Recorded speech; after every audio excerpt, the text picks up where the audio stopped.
इस्लामाबाद में आसिफ अली जरदारी और बिलावल भुट्टो की सरबराही में पीपल्स पार्टी की कोर कमेटी का इजलास। तमाम फैसले पार्लियामान में करने और पार्लियामान को एतमाद में लेने पर इत्तफाक किया गया।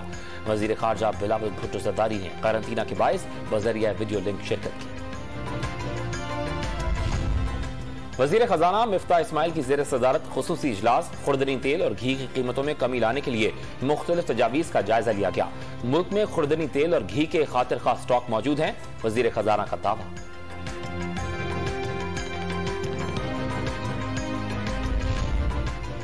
कराची के इलाके तारिक रोड पर तहरीक इंसाफ विमेन विंग का महंगाई के खिलाफ एहतजाज। मुजाहिरीन की महंगाई और हुकूमत के खिलाफ नारेबाजी। मुजाहिरे के बायस गाड़ियों की तवील कतारें लग गई।